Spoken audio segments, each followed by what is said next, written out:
C'était la première fois depuis 6 mois que je me trouvais seule, sans Mathia, sans Capi près de moi, et dans ce grand Paris, cela me produisait une pénible sensation. Mais je ne devais pas me laisser abattre par ce sentiment. N'allais-je pas retrouver Barberin, et par lui ma famille? J'avais écrit sur un papier les noms et les adresses des logeurs chez lesquels je devais trouver Barberin. Mais cela avait été une précaution superflue. Je n'avais oublié ni ses noms ni ses adresses, et je n'eus pas besoin de consulter mon papier. Pajot, Barabeau et Chopinet. Ce fut Pajot que je rencontrai le premier sur mon chemin en descendant la rue Mouffetard. J'entrai assez bravement dans une gargote qui occupait le rez-de-chaussée d'une maison meublée. Mais ce fut d'une voix tremblante que je demandai Barberin. « Nous n'avons pas ça, connais pas. » Je remerciai et j'allai un peu plus loin, chez Barabeau. Celui-là, à la profession de logeur en garni, joignait celle de fruitier. Je posai de nouveau ma question.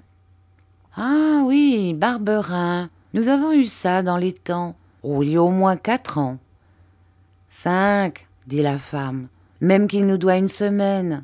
Où est-il, ce coquin-là » C'était justement ce que je demandais. Je sortis désappointé et jusqu'à un certain point inquiet. Je n'avais plus que Chopin, et à qui m'adresser si celui-ci ne savait rien? Où chercher Barberin? Comme Pajot, Chopinet était restaurateur, et lorsque j'entrai dans la salle où il faisait la cuisine et où il donnait à manger, plusieurs personnes étaient attablées. « Barberin ?» me répondit-il. « Il n'est plus ici. »« Et où est-il » demandai-je en tremblant. « Oh, il n'a pas laissé son adresse. » Ma figure trahit sans doute ma déception d'une façon éloquente et touchante, car l'un des hommes qui mangeait à une table placée près du fourneau m'interpella. « Qu'est-ce que tu lui veux à Barberin ?» me demanda-t-il. Il m'était impossible de répondre franchement et de raconter mon histoire. « Je viens du pays, son pays, Chavanon, pour lui donner des nouvelles de sa femme. Elle m'avait dit que je le trouverais ici. »« Si vous savez où est Barberin, dit le maître d'hôtel en s'adressant à celui qui m'avait interrogé, vous pouvez le dire à ce garçon, qui ne lui veut pas de mal, bien sûr. N'est-ce pas, mon garçon ?»« Oh non, monsieur. » L'espoir me revint. « Barberin doit loger maintenant à l'hôtel du Cantal, passage d'Austerlitz. Il y était il y a 3 semaines. » Je remerciai et sortis. Mais avant d'aller au passage d'Austerlitz, qui, je le pensais, était au bout du pont d'Austerlitz, je voulus savoir des nouvelles de Garofoli pour les porter à Mathia. J'étais précisément tout près de la rue de l'Oursine. Je n'eus que quelques pas à faire pour trouver la maison où j'étais venue avec Vitalis.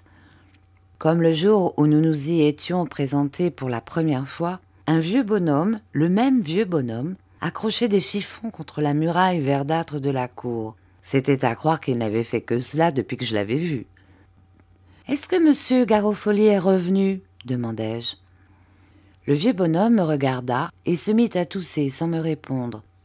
Il me sembla que je devais laisser comprendre que je savais où était Garofoli, sans quoi je n'obtiendrais rien de ce vieux chiffonnier. « Est-ce que vous savez quand il doit revenir ?» dis-je lorsque la toux fut apaisée. « 3 mois. » Garofoli est en prison pour 3 mois encore. Mathia pouvait respirer, car avant 3 mois, mes parents auraient bien trouvé le moyen de mettre le terrible padrone dans l'impossibilité de rien entreprendre contre ce non-vu. Si j'avais eu un moment d'émotion cruelle chez Chopinet, l'espérance maintenant m'était revenue. J'allais trouver Barberin à l'hôtel du Cantal. Sans plus tarder, je me dirigeai vers le passage d'Austerlitz, plein d'espérance et de joie, et par suite de ces sentiments sans doute tout disposé à l'indulgence pour Barberin. En traversant le jardin des plantes, la distance n'est pas longue de la rue de l'Oursine au passage d'Austerlitz. Je ne tardai pas à arriver devant l'hôtel du Cantal, qui n'avait d'un hôtel que le nom, étant en réalité un misérable garni. Il était tenu par une vieille femme à la tête tremblante et à moitié sourde.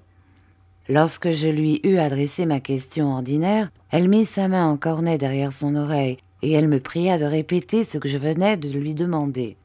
« J'ai l'ouïe un peu dure, dit-elle à voix basse.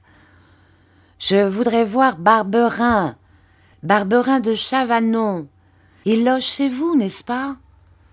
Sans me répondre, elle leva ses 2 bras en l'air par un mouvement si brusque que son chat endormi sur elle sauta à terre épouvanté.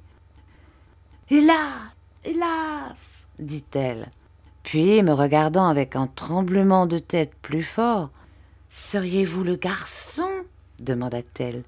« Quel garçon ?»« Celui qu'il cherchait. » « Qu'il cherchait ?» En entendant ce mot, j'eus le cœur serré. « Barberin !» m'écriai-je. « Défunt ! C'est défunt, Barberin, qu'il faut dire. » Je m'appuyai sur ma harpe. « Il est donc mort !» dis-je en criant assez haut pour me faire entendre, mais d'une voix que l'émotion rendait rauque. « Il y a 8 jours, à l'hôpital Saint-Antoine. » Je restais anéanti, mort, Barberin. Et ma famille, comment la retrouver maintenant? Où la chercher? Alors, vous êtes le garçon, continua la vieille femme, celui qu'il cherchait pour le rendre à sa riche famille. L'espérance me revint. Je me cramponnai à cette parole. Je vous en prie, madame, dites-moi ce que vous savez. Mais je ne sais pas autre chose que ce que je viens de vous raconter, mon garçon. Je veux dire, mon jeune monsieur. Ce que Barberin vous a dit, qui se rapporte à ma famille. Vous voyez mon émotion, madame, mon trouble, mes angoisses. Sans me répondre, elle leva de nouveau les bras au ciel. En v'là une histoire. En ce moment, une femme qui avait la tournure d'une servante entra dans la pièce où nous nous trouvions. Alors la maîtresse de l'hôtel du Cantal, m'abandonnant, s'adressa à cette femme. « En voilà une histoire. Ce jeune garçon, ce jeune monsieur que tu vois, c'est celui de qui Barberin parlait. Il arrive et Barberin n'est plus là. En v'là une histoire. » Barberin ne vous a donc jamais parlé de ma famille? Plus de 20 fois, plus de 100 fois, une famille riche. Où demeure cette famille? Comment se nomme-t-elle? Ah, voilà. Barberin ne m'a jamais parlé de ça. Vous comprenez, il en faisait mystère. Il voulait que la récompense fût pour lui tout seul, comme de juste. Et puis, c'était un malin. Et hélas, oui, je comprenais. Je ne comprenais que trop ce que la vieille femme venait de me dire. Barberin, en mourant, avait emporté le secret de ma naissance. Je n'étais donc arrivée si près du but que pour le manquer. Ah, mes beaux rêves, mes espérances!